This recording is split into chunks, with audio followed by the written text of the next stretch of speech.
On AM 560, The Answer. Listen to AM 560 The Answer online at 560theanswer.com, on the AM 560 mobile app, on your Alexa-powered smart speaker, and on TuneIn, iHeart, and on Odyssey. Insert Democrat socialist here. Runs the Democratic House floor for 30 plus years running. He's promising this and he's stealing that. Where can you get that kind of money? He's using your house like his own piggy bank. You ought to know by now. You can pay off your house here in Illinois, but you can never keep up with the taxes. Oh, how it's always been the plan to have a taxpayer pay, no doubt. Not a matter of if anymore, but when. You're moving out.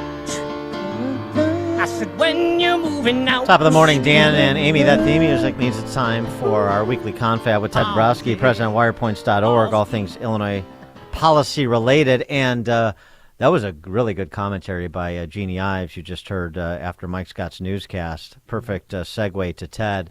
The sale of the parking meters, the sale of future tax revenue, that's Daley, that's Rahm, now to Lightfoot with the Chicago social bonds.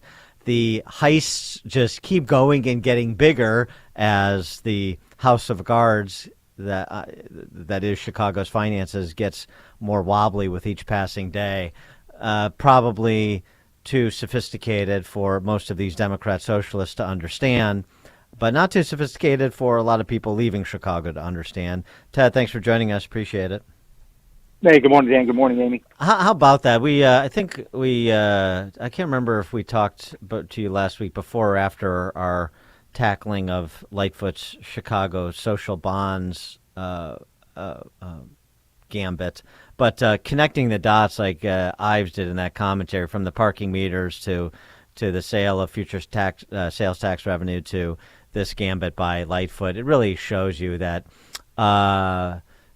new guy just like the old guy for the last 30 years. Yeah, I mean, for those who follow this stuff, it's wide open. It's obvious what goes on, and it just keeps going on. And this latest version of those bonds, where Lightfoot, the city, is selling future tax revenues. Right, they're giving away the money of the future to try to raise money now to make it, quote, cheaper today, because it's if you give away something, you can get money cheaper. In most places, I don't want to use the word criminal. It's just crazy. You don't do that stuff. But it's just continuation of what goes on. And if anybody saw Brandon Johnson's pitch yesterday on how he's going to fix Illinois, love it. I'm thinking about switching my support from Triple Threat to Brandon Johnson. He proposed a 3.5% city income tax for people making more than $100,000. You know why? Because the flight from Chicago is not going fast enough. Yeah, I mean that's how crazy things become. But that's what people buy these days, right? They buy it, and he's going to solve. It's a beautiful plan. He's going to solve every problem. He's going to make the rich pay their share. They're going to love that.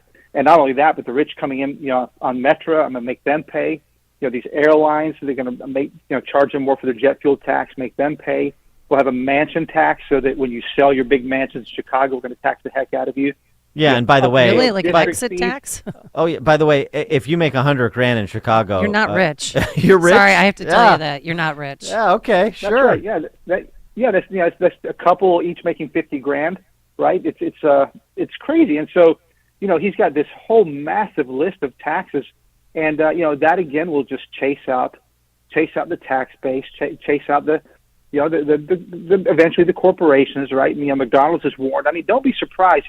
I remember when Caterpillar warned it was going to leave Illinois, whatever it was, 10 years ago, maybe a little less, and they finally did. Well, McDonald's made their warning, and don't be surprised if this keeps up that they leave, and that's a big thing. So people like Brandon Johnson and others who keep proposing these taxes, tax on the rich, whatever, and then these investments, will continue the destruction of Chicago. And Dan, as you were saying earlier in the show, the destruction will just happen faster, which sadly would mean, hopefully, that we finally have a revolt against all these failed policies. But for now, they continue.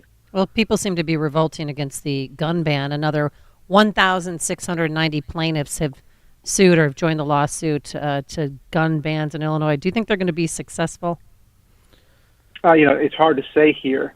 I'd like to think that they will be, and my partner Mark Lennon just put out a good piece on that. Eventually, what we need is the courts to decide to make things clear for Illinoisans, but hard to predict, right? And how far does this have to go? But it's clearly just the next move to chase even more people out. Right now you're talking about a different crowd of people who would leave Illinois, right? Typically, so we're talking about the Chicago crowd, the crowd around here. Now you're talking about downstaters. Speaking of people exiting, updated data on the exodus of school children from Illinois government schools, which, as I mentioned prior to you joining us, well, that's good news that at least the parents are taking the kids with them. They're not necessarily leaving them here. Yeah, that would be the other alternative. What's not being said, I looked up the numbers after I saw whoever reported that. Since 2010, right, so just going back a little bit over a decade, we have lost in our public schools 218,000 kids. So we used to be at 2.1 million. Now we're below 1.9 million. And that's significant, and never mind that the spending continues to go, crazy and far, far faster, especially with this COVID money. But, the kids are leaving it. And part of that might be the of course, the population reduction in Illinois and the outflow. But part of that might be people just getting out of the schools and trying to find more of the private schools, certainly during COVID. And, you heard Jennifer talk about that just a minute ago. It's understandable why they're leaving. Private schools were staying open and a little bit more open to freedom, and the public schools have been, indoctrinating and oppressive. It's a National School Choice Week. We see legislation afoot in Virginia to expand school choice there. We see some of the opposite things happening under Adams in New York City, under Kentucky Governor Andy Beshear, who's up for re-election this year. He's been trying to cut off funding to charter schools there. What about in Illinois? We have this Opportunity Tax Credit Scholarship Program. There is movement afoot for ESAs, Education Savings Accounts, for uniquely talented individuals, kids with disabilities, and what is going to happen there? Because I know that Pritzker and the Democrat Socialists have sort of begrudgingly kept the Opportunity Tax Credit Scholarship Program in place because a constituency has built up around it, families that have received scholarships for their kids to go to better schools. What's your prognosis on the extension of that program and any expansion of school choice here? Gosh, I think, and I look at us as well. We need to do a better job of really talking about school choice and how it is expanding in many areas. You just want to mention Iowa. The governor there is really pushing hard for a $7,600 education savings account, and eventually it'd be open to all children, and that's a really big deal, and it's right next door, right? So that's what we need to promote, and we've talked about Arizona having their ESA accounts for everybody. So that's the real solution, and I do like the current proposal we have, or the current structure we have in Illinois, but it's so limiting the tax credit scholarships. I don't think the pressure is strong enough yet. I think collectively we need to work on that, those of us who support this. And I think we still haven't broken down how bad. Unfortunately, guys like Brandon Johnson and others, unfortunately, they are supporting, he's a CTU guy, supporting the failure of CPS. And we have to break the system, or we have to tell people exactly how bad it is. And the Latinos who we have to get behind this, because they're the growing sector. They now almost make up half of Chicago public schools.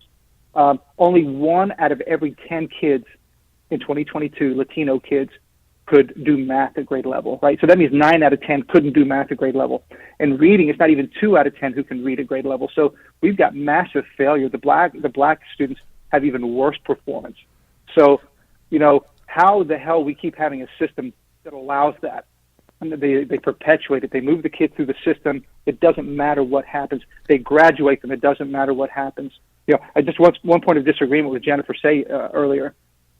Even though the kids can't read, they still graduate. Exactly. They're graduated in Somebody massive else's numbers problem. from all these schools. So, we still have to break down their control of the system and their messaging of the system, and until we can get to the real school choice. But I think it's there because it's massive failure. We just have to do collectively a better job of making that clear. I mean, it's the failure that happens in a one-party state where the Republican Party has lost the will to participate in any meaningful way, because as the super minority party, this is a obvious play. I mean, it's like in Wisconsin, where you have legislative Republicans in Wisconsin proposing to cut the state's income tax, even though they know they've got to get it by a governor that's opposed to it, and they probably won't.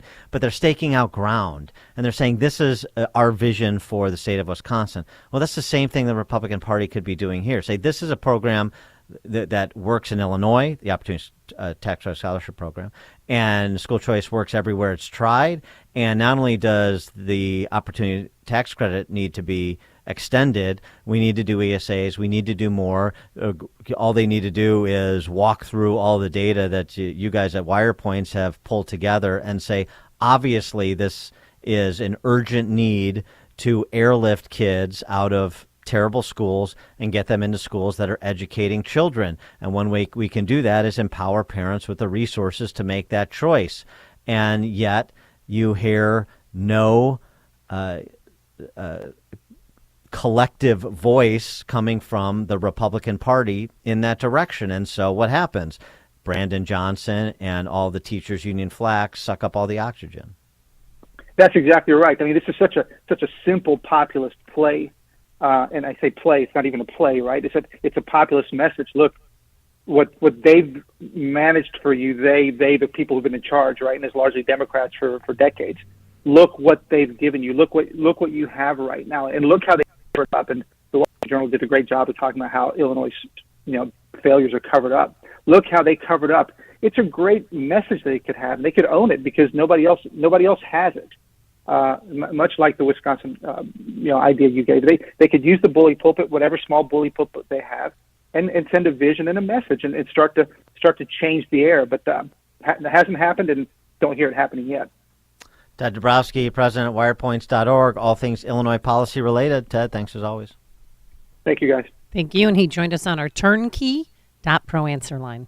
Listen to podcasts of Dan and Amy from the AM 560 mobile app. Download it today at 560theanswer.com/mobile. Signature Bank is Chicago's fastest growing independently owned business bank. Your business and your money are in good hands with Signature Bank. I'm Dan Proft, and I know this because Signature Bank is my business bank.